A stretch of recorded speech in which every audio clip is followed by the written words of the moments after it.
Alright, what's up, fellas gang?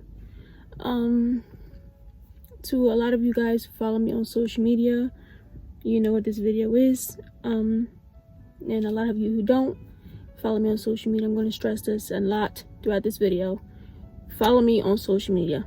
That's the only way you will know, to keep up with me when I do personal videos like this. I try to tell the public first, to give time for planning, and then, the video will go live. So follow me on Snapchat and Instagram to be notified when I do these kind of videos. My Instagram is @Shalisha and Snapchat is PrincessGirl18. So follow me on both to be notified when I do stuff like this and be caught up in the loop when I'm not on YouTube.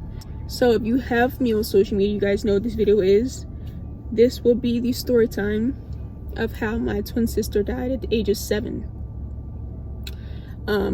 I've been holding off this video for a long time. Ever since I've been on YouTube. I'm not a rookie. Y'all know I've been on here for about 7 years, so I'm not a rookie to the YouTube life. But I always said when I was younger, I'm gonna, get to an age where I'm gonna be able to do the video. And I think I'm at 21, and I think this is a pretty good age to do it. I feel like if I would have did it when I was, 14 or 15 or even 16, I would have been not ready to do it emotionally and just everything. So I'm glad I waited, and I'm glad to do it today to give you guys the story. And I'm really excited to do this. Nervous, anxious, scared. I'm not gonna be crying in this video, but my sister's death anniversary was April 1st, which was yesterday. I was gonna film this yesterday, but I just was like I was just super emotional to be able to do that kind of video on her death date. So I wasn't in the right headspace to do it, So I'm doing it today. Today's the 2nd, and yeah, I'm here to film the video. So before I get into the video, I want to say thank you to everyone that reached out to me, even thought of me yesterday. It really means a lot, and I really appreciate it so much. You didn't even have to send me any message. So I'm just grateful that you even thought of me enough. And the sad truth of it is, none of my family on my mom's side said nothing to me yesterday. Nothing. You know how hard that is? They didn't even say anything to my mom. It's like a stab in the heart and the back. Because you didn't do what you just made, you did to my mom. You know how hard that is? Your family that you're so close to it. We're so of a good close family. But that's the shady stuff that they do. I wouldn't dare do anyone like that. You know what I'm saying? I wouldn't dare in my life. I wouldn't even do a dog like that. But no, y'all recognize, when my dog Simba died, y'all could say something about that. But when it comes to my sister, everyone goes silent. Nothing? You mean not one family member didn't even think of me enough to text me or anything? And then you sat there and you watched my story. You sat there and watched my story, and you knew what today was. Well, what yesterday was. You sat there and watched my story. Like, how disrespectful. You sat there and watched and didn't even say anything, but those are the people that you think are going to be there for you, the first people. They're going to be the last. They're the last people to be there for you. Know that family is not how family should be no more. Family is not how they used to be. I'm telling you, it's not. The people that you think will be there for you, they will not be there for you. They will literally leave you out in the cold and won't care. And that's what hurts the most, because this is my family. It's my mom's side. People from my dad's side, I'm not even really close to my dad's side like that. But they reached out to me and made sure that they told me something yesterday. But my mom's side didn't even say nothing. But you sat there and watched my post. You sat there and watched it, but you couldn't say nothing. It's all good. I wipe my hands with it. I'm done. I'm done. So, it is what it is. It is what it is. But, let's go ahead and get into this video. Before I get into the video, please follow me on social media. My Instagram is @Shalisha April, Snapchat is PrincessGirl18, and Twitter is XOXO. And of course, please don't forget to hit that subscribe button to join the Flawless gang. I would love to have you here. If you like videos like this, I can do more videos like this and stuff like that. And of course, don't forget to hit that post notification bell to be notified when I do post. So yeah, so I'm ready to get into this video. It's gonna be very touching, very sentimental, and very emotional. So if you're an empathetic person, just beware that it's gonna be full of tears. So let's go ahead and get started. I didn't even think I was going to be starting a video crying, but here I am. But let's go ahead and get started. So this all starts with my mom. She was 39 when she got pregnant. And if you know, my mom is a Christian, so in the Christian church and just Christians in general, it's shunned on when you're not married and, you know, you have kids out of wedlock. You know, y'all know how it goes. The Bible always, you know, stresses how they want you to be married and to have kids. But my mom wasn't, you know, one of those women to follow along with, you know, the rules of the Bible and how they want you to live. So it's shunned on in the church. You know, my grandparents, you know, my grandmom was a pastor. Pastors running my family, so very religious. So yeah, you know, people were, you know, giving her ideas, you know, are you going to keep it? And my mom was like, had thoughts of, you know, getting an abortion and stuff like that. So I'm just really glad that my mom listened to her heart and she went through with having us. She had us at 40, which is high risk. Women 40 and over are high risk to, you know, not be able to go through with their pregnancy. So it was just a miracle that she got to carry not one but two kids and be able to have them. So February 19th came. Me and my sister were born.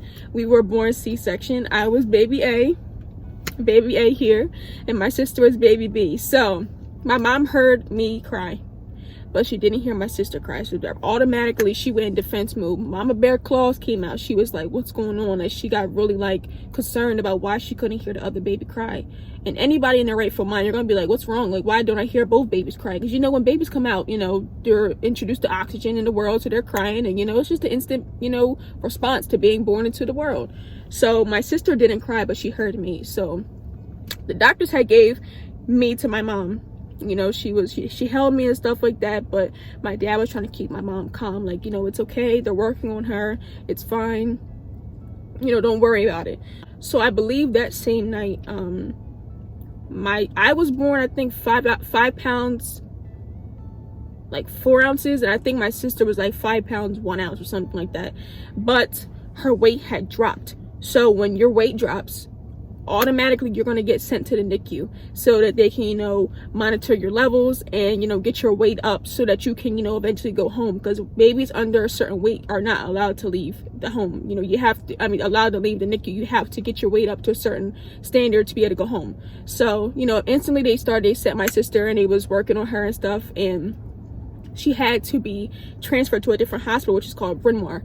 It's outside of Philly. If you don't know, Bryn Mawr is a hospital. They work on all kinds of, you know, children, and just, you know, they're more of like I feel like that was an emergency. I don't know if it's called trauma or whatever, but the hospital we were born at was not a trauma unit. They're just a standard hospital. If you get cut or stabbed or something, they can stitch you up. But if you're, you know, you have trauma or you get in a car accident real bad and you all that, you're gonna get medevac somewhere else. So they sent my sister to Bryn Mawr, and she had to stay there for 3 months. So my sister was hooked up to a lot of tubes. She had to be fed through a feeding tube, and even after she came home, she had to be fed through feeding tube until, you know, things got better with her being able to eat on her own and stuff, which took a while for her to be able to eat on her own. But, you know, me, I was okay. Yeah, my sister had been at Bryn Mawr for 3 months, and then she finally had came home, and she was hooked on the tubes and stuff like that. But after a while, she was able to get off those tubes.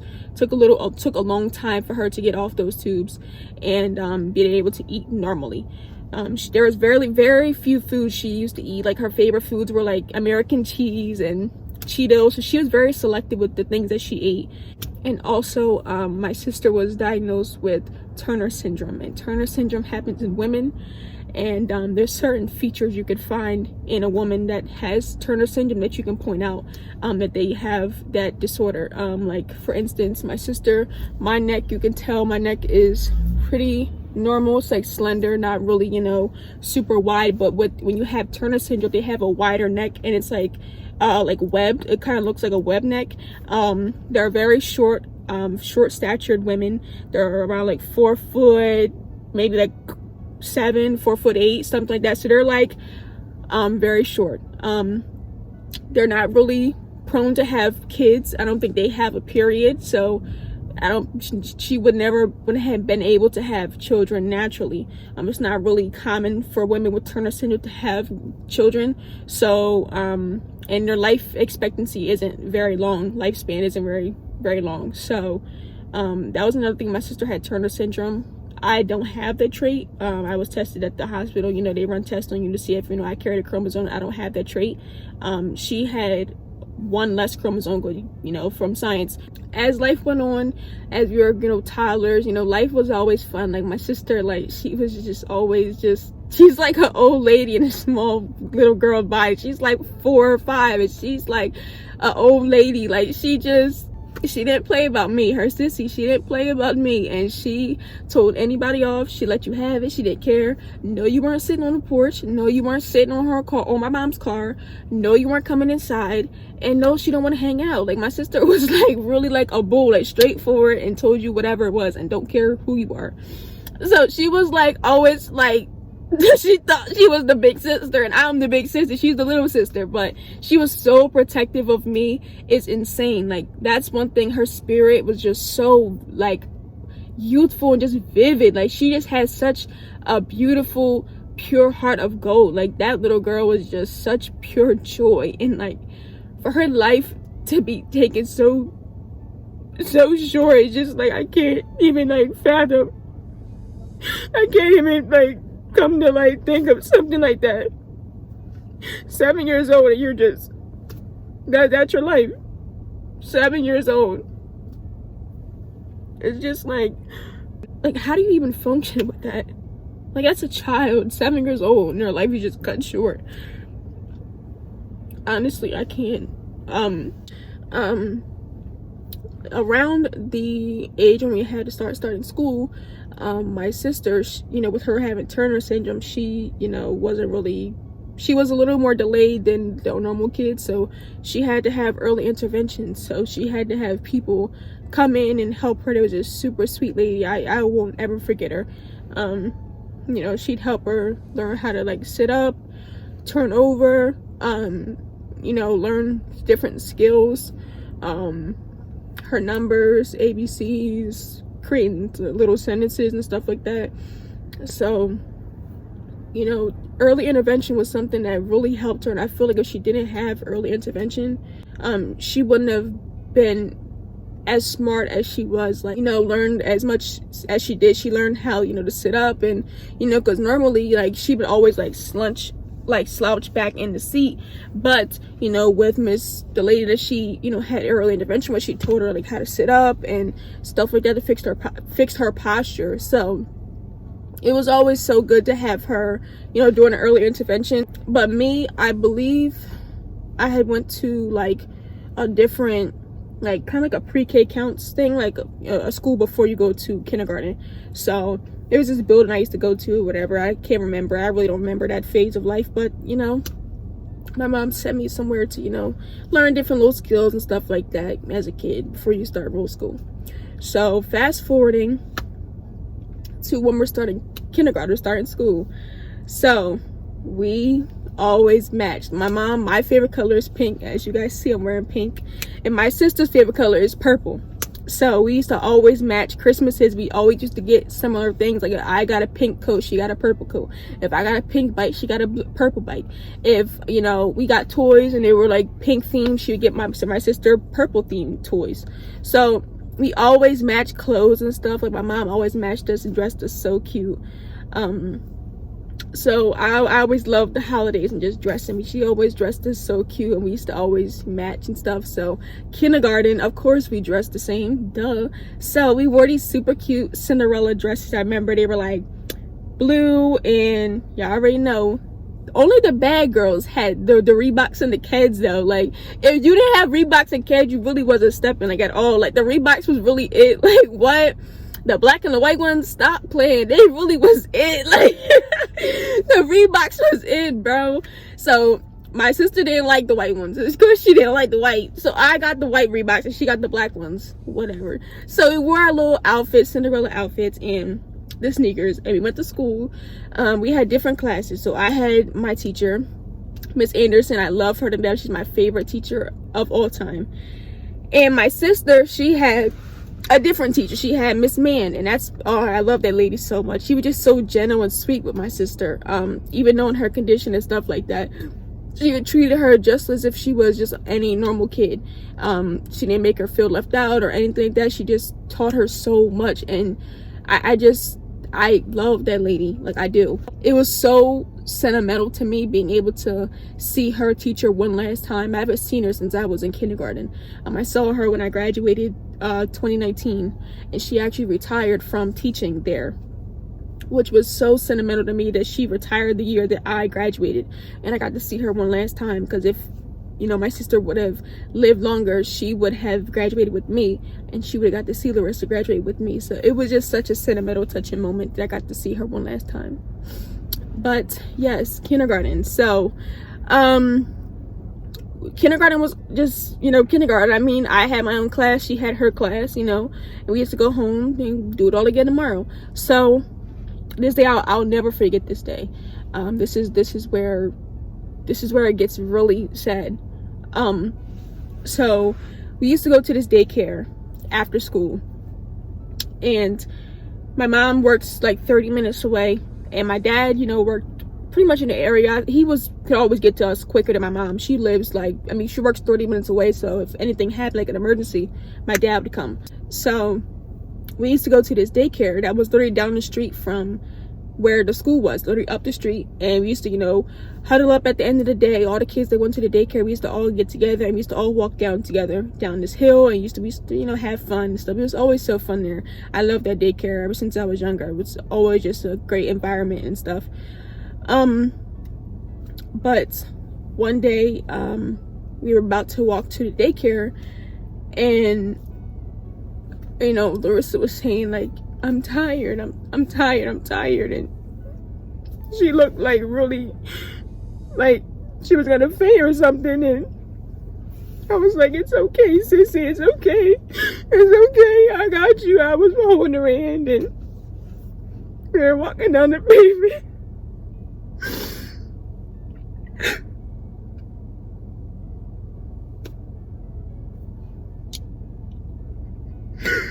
We got to the point where it was time to go to the hill, and we all used to walk down the hill to get to the daycare, and the lady didn't even care to, you know, to have Larissa, you know, not walk. She said she wasn't feeling good and all of that. So I was walking by Larissa, and I can't remember if we were still linked hands or if we had let go of hands, and I feel like we were still holding hands because I fell too when she fell. So we were walking down the hill, and Larissa was saying she, you know, felt tired and stuff like that. I was like, it's okay, sissy, I have you. And we were walking down the hill, and the part where she was walking, there was a ditch, and she fell. She fell in the ditch, and she was unconscious.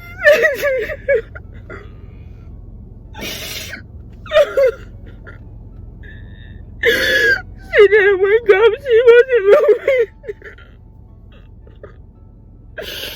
And I was asking her like, Rissa was moving her, she wasn't moving.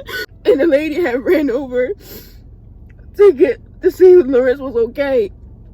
And she went to call help and get 911 on the phone because she wasn't moving, she wasn't responsive, and she wasn't, you know, answering. She was unconscious. She had fell, and she hit her head falling so hard from the impact of the ditch. And I had fell, but I could get up. You know, I wasn't really messed up. I think I scraped my knee, but I mean, I could get up. I was moving. But Larissa, she wasn't conscious. So I was just like, I lost it. Like, honestly, I just lost it. I don't even remember what happened after she called for the babysitter and the lady that owned the daycare. I don't even know what happened after that. Like, it just went blank. And all I can remember after that was I didn't hear anything from my mom and my dad about where Larissa was or what happened. Like, I didn't know anything. So Larissa had went to the local hospital that was here, you know, that was close enough to get her just, you know, emergency help, because she needed help immediately because she wasn't responsive. So they took her there, but they're not a trauma unit, so they can't, you know, take on, you know, emergencies and stuff like that with trauma. So she had to be medevaced to a different facility, and she was taken to CHOP, which, if you don't know, the normal term, the real big term, which no one calls it that unless you're like an outsider or a tourist or something, but it's Children's Hospital of Philadelphia. Anybody from Pennsylvania, Philly, anything, you're gonna call it CHOP, and that's what it is. It's the best hospital in the nation, in my opinion. It's the best hospital, and I would take any of my kids there if they needed any type of medical attention or anything like that. So she was taken to CHOP, and my mom had told me that they didn't even, you know, run any tests on her brain, which they should have done that immediately. They did not do any examines or tests or anything on her brain when they should have done that first. They said it was something with her hemoglobin and that her blood count was low or whatever. But that really didn't make any sense to me, because how does her blood have anything to do with the impact of her falling? She could have had internal bleeding on the brain, and you're worried about her hemoglobin. What does that have to do with the impact of falling and being unconscious? Duh, you need to check her brain. A 7-year-old child, their brain is not fully fused. They have soft spots on their brain still. Your brain's not fully fused. So of course she, you know, went out because she hit the ground hard. Why wouldn't y'all do tests on the brain first to see if there's anything, any internal bleeding on the brain, swelling, fluid filling up in the brain? Why didn't you do that first? They didn't even think about, you know, brain procedures until like 2 to 3 days afterwards. So what was the holdup between the 48 and 72 hours? I don't understand. Then they want to run tests and stuff like that when y'all are too late. Swelling done already built up, probably fluid, and then blood is on her brain. So then there, I didn't understand that. I didn't really know all of this until now. So I was a kid then, so my mom, you know, kind of explained a little bit more to me, but I didn't even understand it. It doesn't make any sense to me. Why wouldn't you run tests on the brain, MRIs, CAT scans, X-rays, anything that you had to do to figure out, you know, do a full body scan even if you had to? Why wouldn't you examine her skull? Which it didn't make sense to me, and it still don't. My sister was, you know, admitted to CHOP, and she was there for a long time. My sister didn't leave CHOP, like, felt like almost a year. My sister was probably in CHOP for even longer than that. I don't even know. She was there for a long time. But when I can remember, CHOP was just such a beautiful, like, hospital. Like, it was so welcoming, child friendly, of course, because it's a children's hospital. But I remember their chicken fingers, they were so good. Oh my god, I don't know how it is now, but this was 14 years ago, and their chicken fingers was banging. I'm talking about the cafe was lit then. Like, they had the good cooks. I don't know where the chefs is at now, but the chefs when I was there were really good, and they had like these big playrooms, and you know, they had like this big train. It was like this train that used to go all around the hospital. It was so cool. I loved going to CHOP. It was so fun going there because I knew I was going to, you know, enjoy myself, even though I was visiting a patient. But like, it kind of, you know, calmed you down, you know, being able to play and, you know, go to the cafeteria. The staff was always so nice at CHOP. So that happened. She was like hooked up to a lot of, you know, machines and tubes and stuff because she just really declined with just everything. Nothing seemed to be improving with her. I mean, they ran tests and stuff like that, but I feel like they kind of missed like the full, like, everything. The brain should have been the first thing that was, you know, on the agenda to figure out what was going on there. Because if she's unconscious because she hit the ground, then you should be fixing and worrying about, you know, her skull. You know what I'm saying? So of course no one's gonna, you know, be responsive and you know, active and vibrant when they have either pressure on their brain, fluid is building up, or there's blood on the brain. It could be bruises on the brain, anything. Of course someone's not going to be able to increase in health and stuff like that, because there's issues that you're not you know, seeing. So after a while, my sister wasn't able to breathe on her own. She started to really decline with just everything, and she lost her ability to speak. She couldn't move her hands and none of that. Like, everything like hit rock bottom, and she couldn't do anything. It was so hard seeing your sibling just hooked up to so many tubes. It was like traumatizing. It was so scary going in there and seeing her hooked up to so many tubes and she not being able to speak. But it was just so scary. It's like a nightmare every time you go there. And we used to stay the night at the hospital for days of the week, and just seeing her, just hearing the beep of the machines, and just like scars you for life. And just seeing your loved one hooked up to so many machines, and they're just like fighting for their life, and nothing's improving. They're just laying there. It was just such a hurt piece, just seeing her like that every time.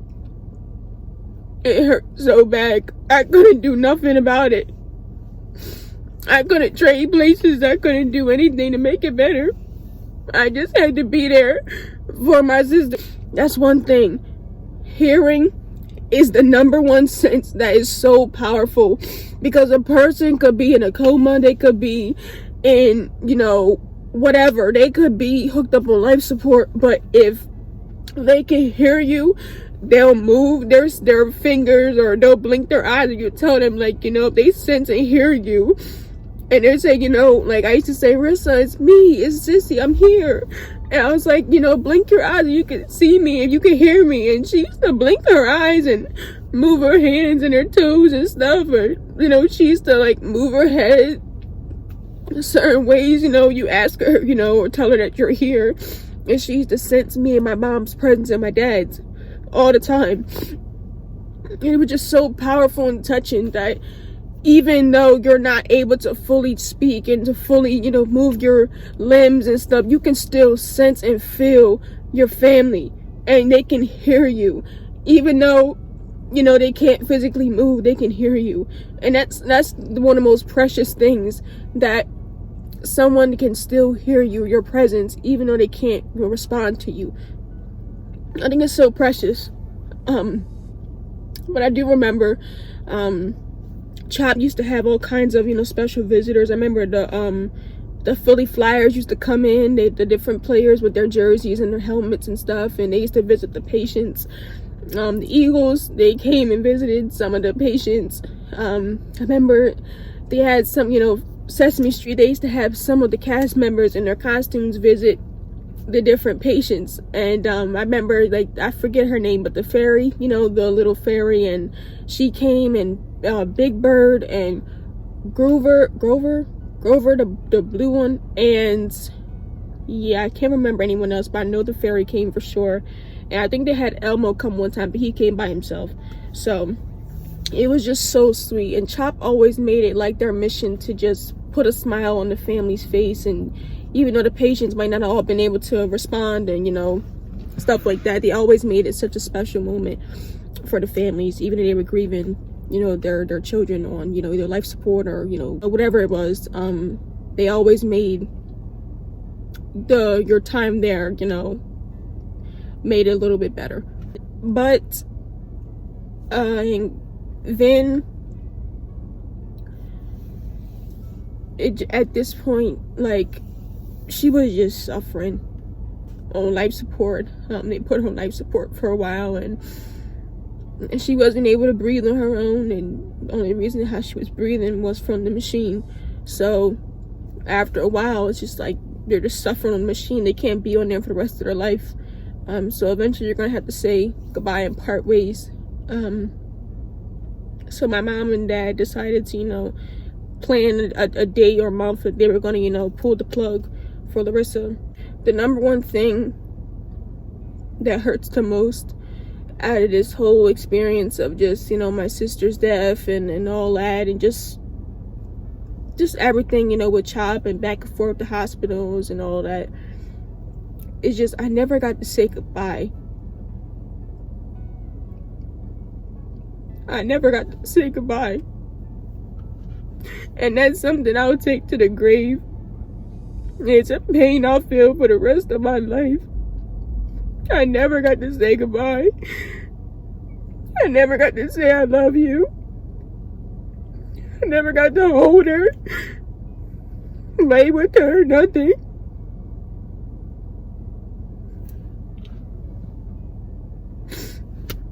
I never got to say goodbye. And that's probably one of the most hardest things to have to bear, is not being able to say goodbye to your loved ones. It's so hard. That's something I won't ever be able to get over. Me being able to not say goodbye. That's the only thing that hurts the most.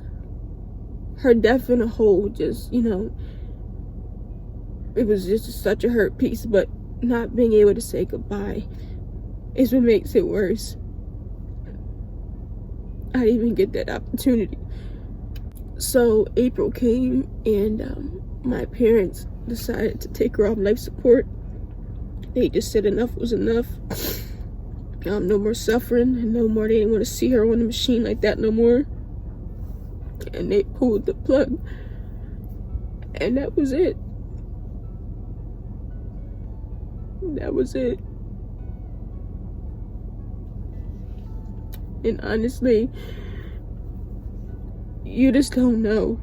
Seeing a sibling or a loved one on life support is just one of the most traumatic, most heartbreaking things, because they're just defenseless. They're just laying there because we want them to still, you know, be alive, but pretty much my sister was pretty much brain dead, and we're just keeping her on the machine because we don't want to part ways. So after a while, you can't have them suffer no more. You gotta let them go. You know, I never questioned God or anything, but I just question all the time, like, why me? Why me? When I was younger, I used to always blame myself that I could have done something more. You know, with Larissa falling, I could have, you know, helped more. I used to always blame myself for it.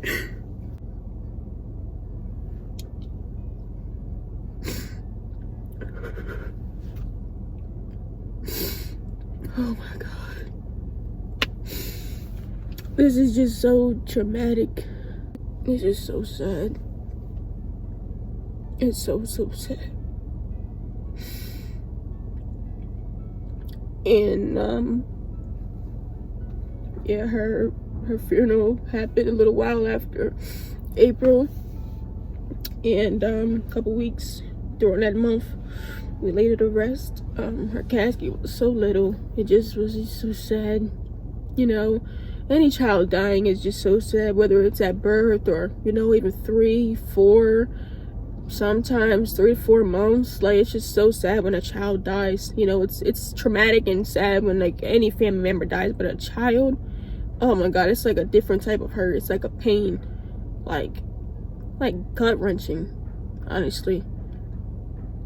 So yeah, I remember I wore this super cute pink down coat. I had the fur on the wrist. I was, listen, really stepping like real life Lil Kim. Like, I was really GQ, like Lil Kim. I tried to insert a clip. I was so cute. I had my little black white heels. Y'all know what I'm talking about. Them little heels everybody wears for the christening at church or just Easter. Y'all know them little block heels. Them things, oh my God, from Paylist. Oh my goodness, but y'all know how it go. Y'all know how it goes.